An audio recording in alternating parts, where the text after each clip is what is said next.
Edward Langley was a man who had spent his entire life accumulating wealth, influence, and power.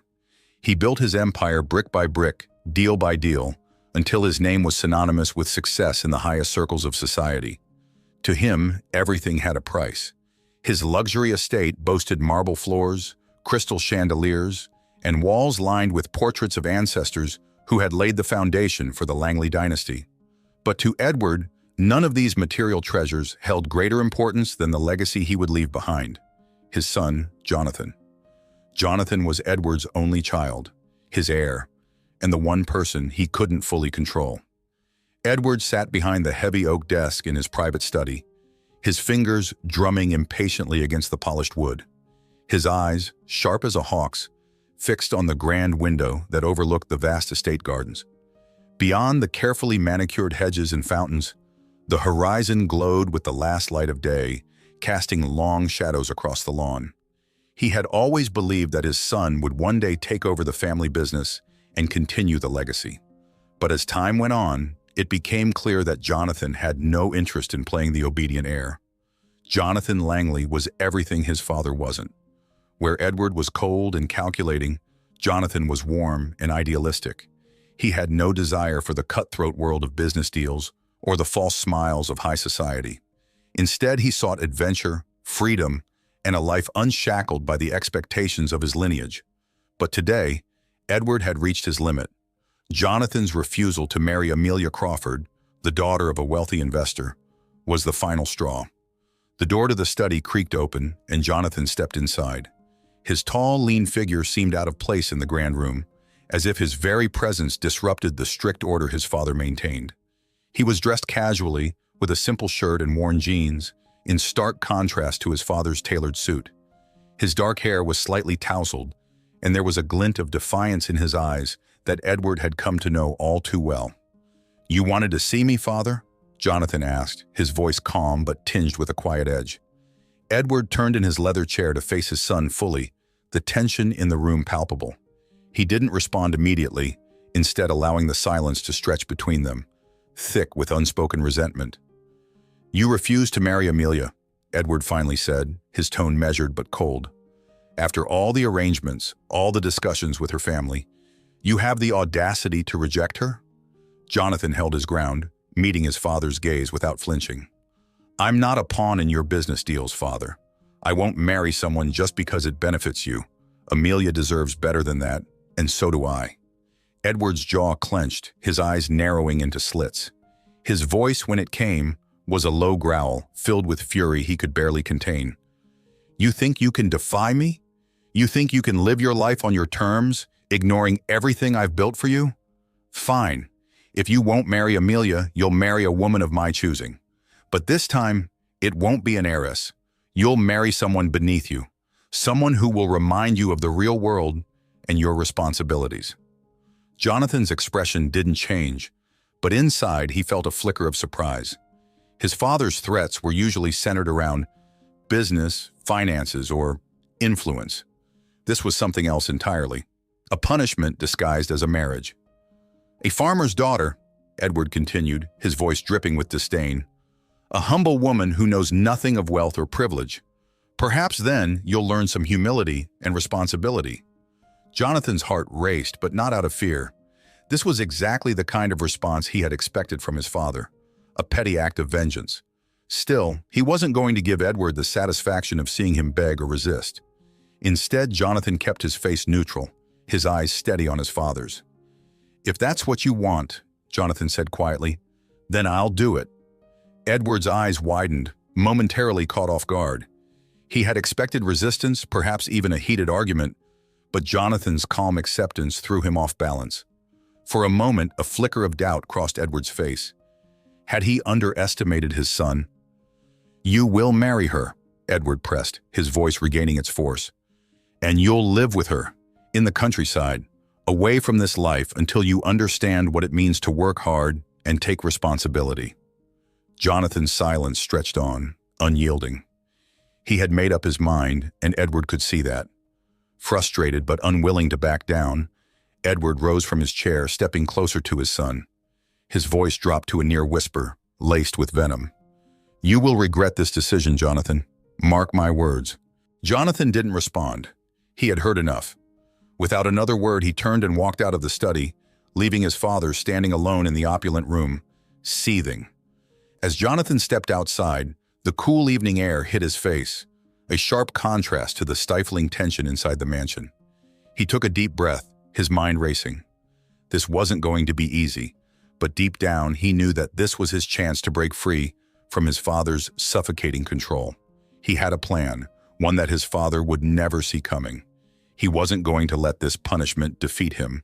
Before continuing, please don't forget to like the video and subscribe to the channel. This really helps a lot and allows us to keep bringing you more amazing content.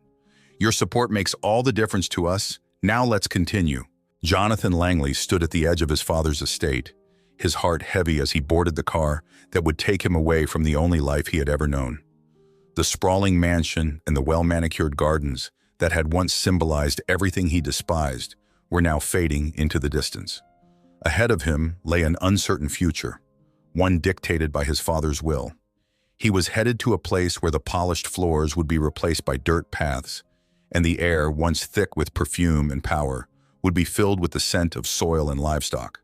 After hours of driving through winding roads and rolling hills, the car pulled to a stop in front of a modest farmhouse, nestled in the heart of the countryside. The stark contrast between the grandeur he had left behind and the simplicity that now lay before him was undeniable. Jonathan stepped out of the car, squinting against the midday sun as he took in the sight of his new life. The farmhouse was old, its paint chipped and weathered, but there was a certain charm to it, a warmth that the cold, imposing walls of his father's mansion could never offer. Standing by the entrance of the house was Clara, the woman his father had chosen to be his bride. She stood tall and composed, though her eyes were filled with a guarded skepticism. Clara was unlike any woman Jonathan had ever met. There were no elegant gowns or delicate perfumes here, just a simple dress, boots covered in dirt, and a sturdy, no-nonsense posture that spoke of years of hard labor. Her dark hair was pulled back into a loose braid, and her hands, calloused from working the land, were folded across her chest as if to protect herself from whatever was about to unfold. As Jonathan approached her, he felt a strange mix of emotions, unease, curiosity, and a small flicker of respect. This woman was clearly no damsel waiting for a knight in shining armor. She was strong, resilient, and not at all what his father had likely expected to break Jonathan's spirit. And yet, here they were, bound by a decision neither of them had made. "Jonathan," Clara greeted him curtly, her voice steady but laced with suspicion. She gave him a brief nod but didn't offer her hand. "Clara?" Jonathan replied, matching her tone with equal calmness. He could sense the walls she had built around herself, but he didn't blame her. He was, after all, an unwelcome guest in her life, sent to fulfill an obligation that neither of them wanted. There was an uncomfortable silence between them as they stood there, both trying to gauge the other. Jonathan cleared his throat, searching for the right words. "I know this isn't ideal," he began, his voice low and sincere, "but I'm not here to make things harder for you. I'm as much a prisoner in this situation as you are." Clara's eyes flicked toward him, studying his face for any sign of deception. For a moment, Jonathan wondered if she would laugh, dismissing him as just another spoiled rich kid who thought he could waltz into her life and make everything right. But instead, she let out a breath, her shoulders relaxing ever so slightly.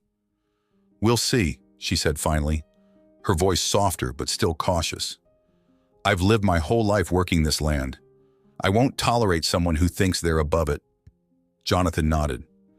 "I don't expect you to. I'll pull my weight here." Clara arched an eyebrow, clearly unconvinced, but she didn't argue further. Instead, she turned on her heel and motioned for him to follow her inside. As they stepped into the farmhouse, Jonathan couldn't help but feel the starkness of the transition. The space was small but cozy, filled with the scents of freshly baked bread and wood smoke. There were no extravagant furnishings, no lavish decorations, just simple, well-loved items that spoke of a life built on hard work and self-reliance. Jonathan glanced around the room, his gaze landing on a small collection of photographs on a wooden shelf. They showed Clara with her parents, both of whom had passed away a few years prior, leaving her to tend the farm alone. Her parents had built this home from the ground up, and Clara had continued their legacy, despite the hardships that came with it. They sat down at a worn wooden table, and Clara served him a modest meal of bread, cheese, and freshly harvested vegetables. There was no grand feast, no servants to cater to their every whim. As Jonathan ate, he realized how foreign this simplicity was to him, and yet there was something strangely comforting about it. The meal may have been humble, but it was honest, much like Clara herself. After dinner, they walked out to the fields together. Clara led the way, pointing out the different areas of the farm, the wheat fields, the vegetable garden, and the barn where she kept a few animals. As they made their way through the rows of crops, Jonathan couldn't help but notice the care and dedication Clara put into her work. The land was her life, her legacy, and she had no intention of letting it go easily. "This is what I do every day," Clara said, her voice steady but tinged with pride. "It's not glamorous, and it's not easy, but it's honest work." Jonathan met her gaze, understanding the unspoken challenge in her words. "I respect that," he said simply. Clara gave him a long look before nodding. "We'll see if you can handle it." The next few days were a blur of hard labor and silent understanding. Jonathan had expected to struggle with the physical demands of farm life, but to his surprise, he adapted quickly. Each morning, he woke before dawn, working alongside Clara in the fields, tending to the crops and caring for the animals. At first, she watched him with skepticism, waiting for him to falter or complain, but Jonathan never did. He worked tirelessly, proving that he was not the pampered son of a millionaire who couldn't get his hands dirty. Gradually, the tension between them began to thaw. Clara found herself silently impressed by Jonathan's determination, though she would never admit it aloud. And Jonathan, for his part, began to appreciate the peace that came with this simpler life. There was no constant noise, no pressure to meet societal expectations, just the quiet rhythm of the farm and the satisfaction of a day's work done. One evening, after a particularly long day, they sat on the porch together, watching the sun set over the fields. The sky was a brilliant wash of oranges and pinks, and the cool evening breeze carried the scent of wildflowers from the meadow nearby. For the first time since their marriage, the silence between them wasn't awkward or strained. It was comfortable, almost companionable. Jonathan turned to Clara, his voice thoughtful. "You know, when my father forced this on us, I thought it was a punishment. But now, I'm starting to think it's the best thing that's ever happened to me." Clara didn't respond immediately, but when she did, there was a hint of a smile on her lips. "We'll see, Jonathan. We'll see." The first morning Jonathan woke up on the farm, the sun was barely peeking over the horizon, casting a soft amber glow over the landscape. The sound of roosters crowing filled the air, a far cry from the quiet, insulated mornings he had grown accustomed to in the city. The bed beneath him creaked as he sat up, rubbing the sleep from his eyes, still disoriented by the change in his life. The farmhouse was small, modest, and worn from years of use, but there was a quiet charm in its simplicity that made him feel unexpectedly grounded. Clara was already awake, of course. When Jonathan walked into the kitchen, he found her stirring a pot of oatmeal over the stove, her dark hair tied back in a loose braid, her sleeves rolled up. She barely looked up as he entered the room, though he caught a brief flicker of surprise in her eyes. Perhaps she hadn't expected him to rise so early. "Breakfast is ready," Clara said simply, her voice neither cold nor warm, just matter of fact. She set 2 bowls on the table, the only sound between them being the scrape of wooden chairs on the old floorboards as they sat down. Jonathan ate in silence, savoring the hearty simplicity of the meal. It wasn't the rich, extravagant food he was used to, but there was something honest about it, a reflection of Clara herself, he realized. She didn't engage him in conversation, but Jonathan didn't mind.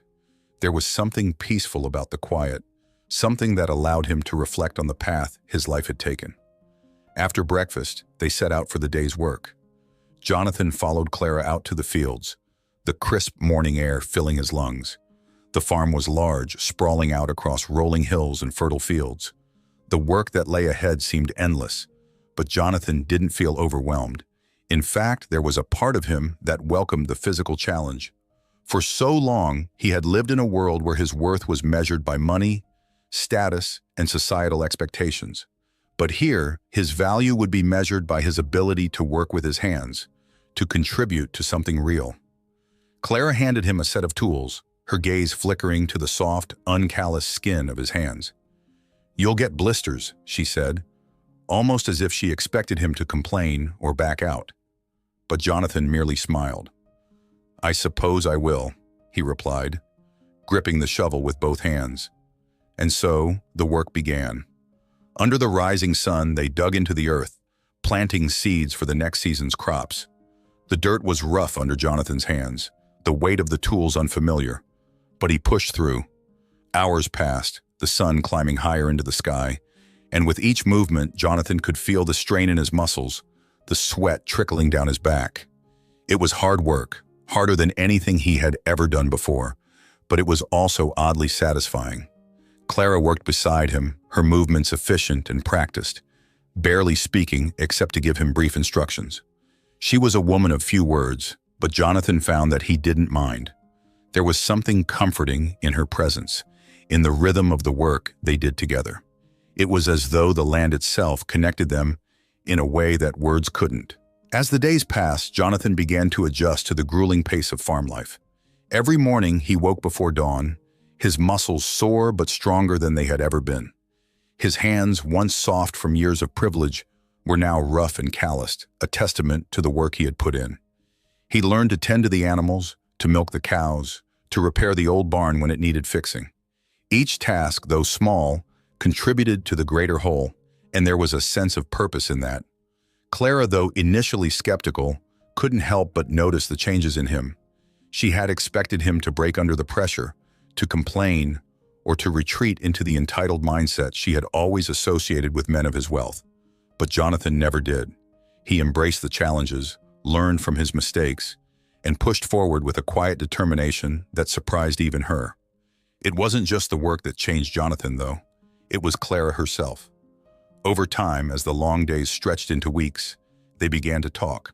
At first, their conversations were brief, simple exchanges about the tasks at hand.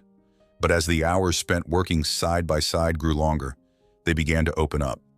One evening, as the sun set in a blaze of orange and pink over the horizon, they sat on the porch of the farmhouse, exhausted from the day's work.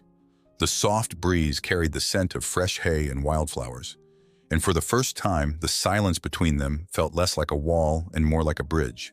Jonathan broke the quiet, his voice soft but thoughtful. "I never wanted to be like my father," he said, staring out at the fields. "He expects everyone to follow his plan, to live the life he thinks is right. But I couldn't do it. I couldn't let him dictate my future." Clara glanced at him, her expression curious but guarded. "So, you chose to rebel?" "I chose to live on my terms," Jonathan replied, his gaze steady. "I thought that meant leaving everything behind. But now, I'm starting to realize that living on my terms doesn't mean running away. It means building something real, something that matters." Clara was silent for a moment, her eyes fixed on him, as though she were seeing him in a new light. "And what does that look like for you?" Jonathan smiled faintly, the answer coming to him more easily than he expected. "This, right here, working hard, earning my place, being with someone who understands what it means to fight for something." Clara didn't respond right away, but the faintest trace of a smile tugged at the corners of her lips. For the first time since they had met, she didn't feel the need to keep her guard up quite as high. As the days turned into weeks, their bond grew. Jonathan found himself looking forward to their quiet moments together after the work was done. Clara, too, began to see him not as the spoiled son of a millionaire, but as a man who was trying to find his own path. They shared stories about their pasts. Jonathan spoke of his strained relationship with his father, and Clara told him about the hardships of keeping the farm running after her parents' deaths. What had begun as a forced marriage, an act of defiance and punishment, slowly transformed into something deeper. There was a quiet understanding between them, a mutual respect that neither of them had anticipated. Clara, once wary of Jonathan's intentions, now found herself admiring his determination and resilience. And Jonathan, who had once been resigned to a life of luxury without purpose, began to see the beauty in the simplicity and honesty of farm life. The months seemed to stretch endlessly, each day at the farm blending into the next. But for Jonathan, every moment felt full of purpose. What had begun as a cruel punishment had transformed into a life that gave him fulfillment in ways he never imagined. He and Clara worked side by side, expanding the farm's operations, finding innovative ways to grow their crops, and bringing in a new sense of prosperity. The fields were greener than ever, the livestock healthier, and the once struggling farm was slowly becoming a profitable venture. Jonathan had become an integral part of the farm's success. He learned how to negotiate fair prices with suppliers, how to improve the efficiency of their farming methods, and how to manage the financial side of things, using the skills he had inherited from his wealthy upbringing, but applying them to a more grounded purpose. He had found balance. He wasn't just the son of a millionaire anymore. He was Jonathan, a man building something real with his own hands. For Clara, Jonathan's transformation was as astonishing as it was inspiring. She had once doubted that a man like him could ever adjust to her world, but she had been proven wrong time and time again. They had formed a partnership built on mutual respect and admiration, and slowly something deeper began to blossom between them. What had started as an arranged marriage, an obligation forced upon them, was now growing into something more genuine. Their lives had found a rhythm, and though they didn't talk much about it, both of them knew they were no longer bound by their circumstances. They had chosen each other, even if they hadn't realized it yet. Meanwhile, back in the world of high society and luxury, Edward Langley was growing restless. He had expected Jonathan to come crawling back, pleading for release from the farm, ready to admit defeat. But weeks had turned into months, and still there was no sign of his son. The reports he had received only fueled his fury.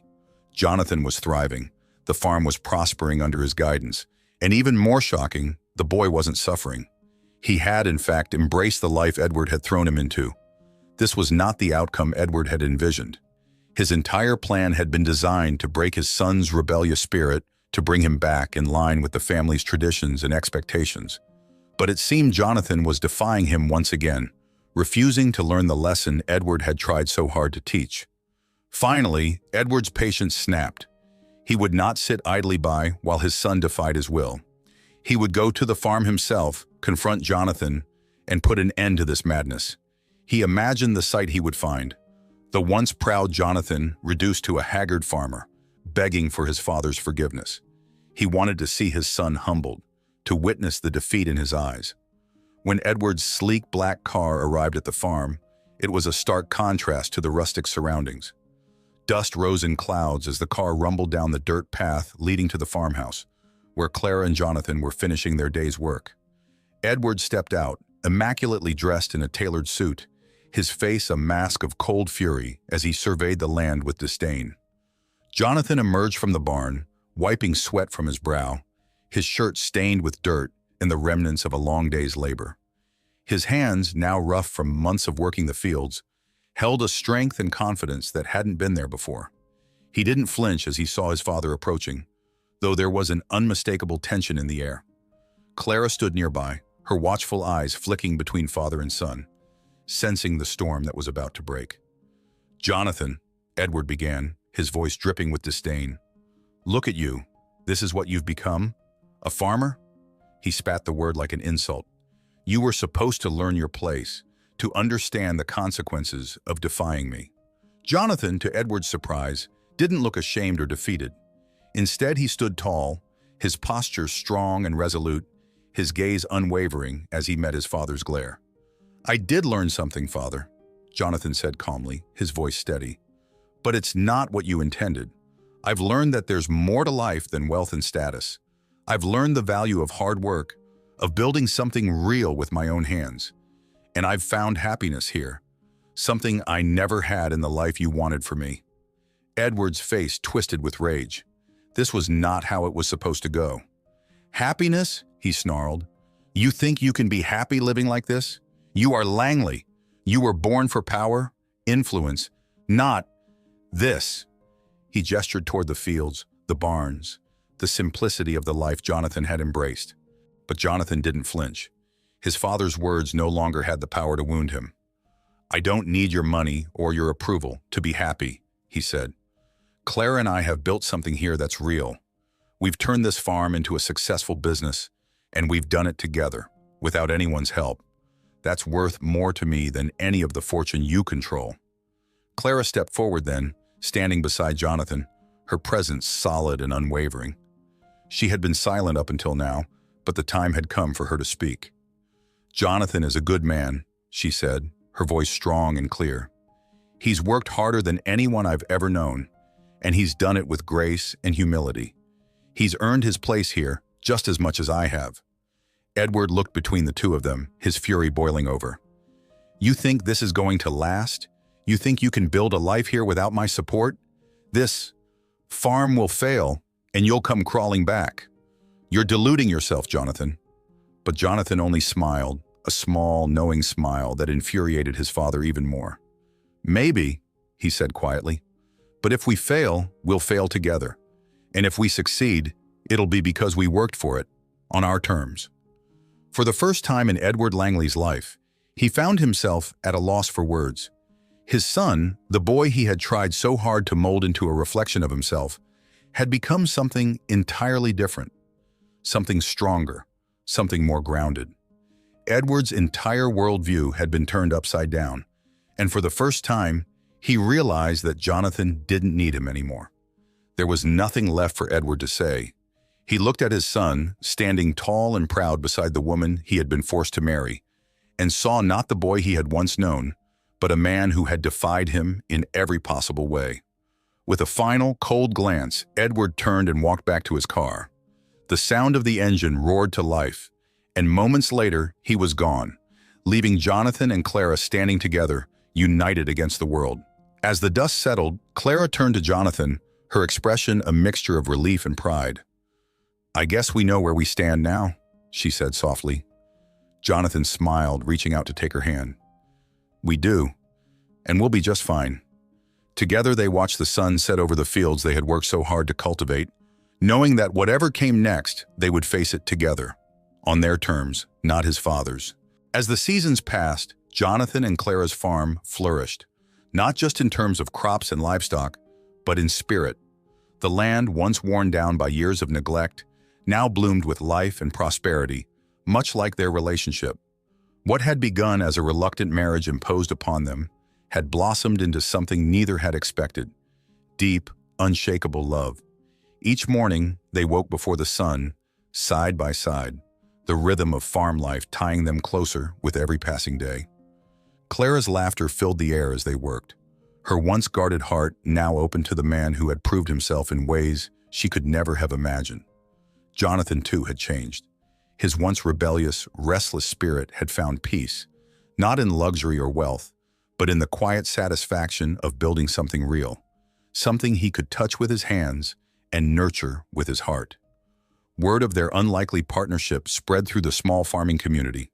Neighbors would speak in hushed tones of how the millionaire's son had defied the odds, choosing to remain on the farm with the woman who had been intended as a punishment. Their story became a quiet legend, passed along by farmers and villagers who marveled at the strength of their love and the success they had built from the ground up. Jonathan and Clara's lives, intertwined with the land, became a source of inspiration for many, proof that love and purpose could thrive even in the harshest of conditions. Back in the city, Edward Langley sat behind the grand desk of his mansion study, the vast estate around him feeling more like a gilded cage than the symbol of power it once had been. His son's absence weighed on him more than he'd ever admit. Edward's pride had once dictated every decision he made, and his desire to control Jonathan's life had driven him to inflict what he thought would be a humbling punishment. But Jonathan had defied him, not in the way Edward had once feared, with rebellion and defiance, but with quiet strength, resilience, and a refusal to give up on what he had found with Clara. Jonathan had changed, and slowly over time, so had Edward. His once burning anger had given way to a grudging respect for his son's resolve. The man Jonathan had become, strong, patient, and independent, was not the failure Edward had expected, but a version of his son that filled him with a strange and unfamiliar pride. Edward began visiting the farm, at first out of curiosity, perhaps even to gloat at what he still believed was a foolish decision, but each visit showed him something new. Jonathan's hands, once soft from a life of privilege, were now calloused from hard work. The once smooth skin beneath his fingernails was now permanently marked by the earth he had learned to till. And though Jonathan had clearly left behind the luxury of his former life, He had gained something Edward had long taken for granted: contentment. Edward's visits became more frequent, though he was careful not to show too much approval. He would arrive in his polished car, always dressed in his finest suits, as if to remind himself and Jonathan of the world he had come from. Yet over time, something in Edward began to soften. Though he never fully let go of his old ways, there was a lightness in his manner that hadn't been there before. He spoke with less bitterness and more curiosity, asking about the farm's progress, inquiring about their plans for the next harvest. Jonathan, too, had changed in his interactions with his father. Where there had once been tension and defiance, there was now calm and mutual respect. He no longer needed Edward's approval, but neither did he reject his father's presence. They spoke like equals, discussing the farm, life, and even, on rare occasions, the future. On one particular visit, Edward found Clara alone in the barn, tending to a stubborn piece of equipment. He watched her from a distance for a moment, observing how effortlessly she moved, how much she had grown into her role not just as a farmer, but as a partner to his son.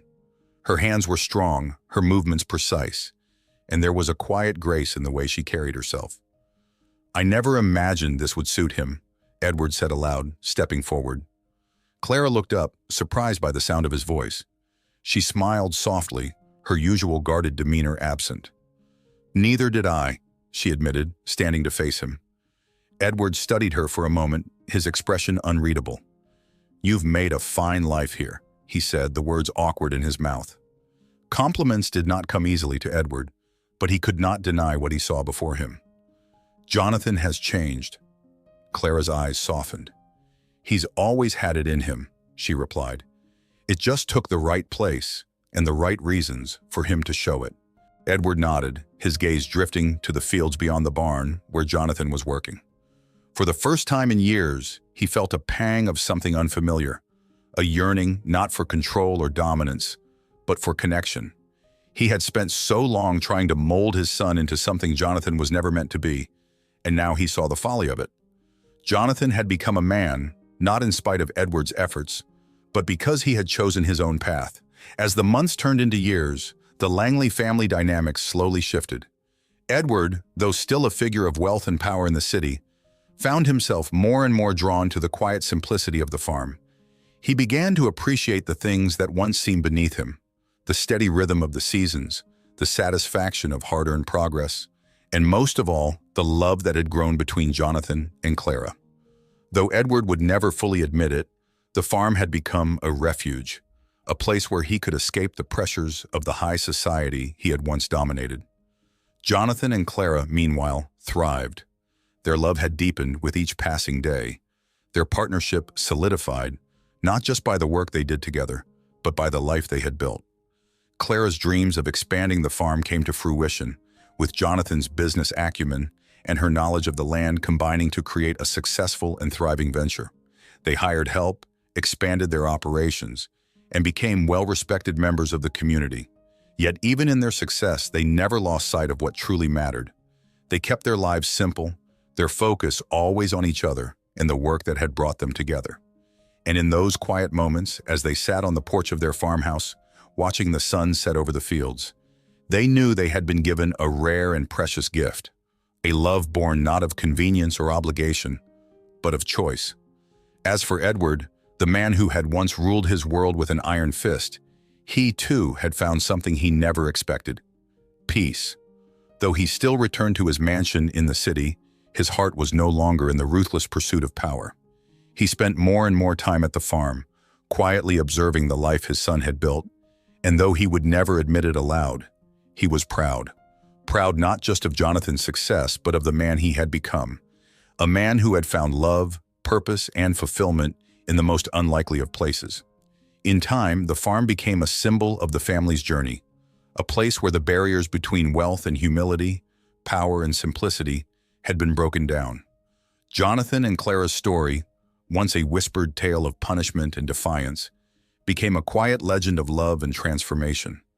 And though they would never seek out fame or fortune, their lives stood as a testament to the truth that sometimes the greatest rewards come not from the pursuit of wealth, but from the courage to follow the heart.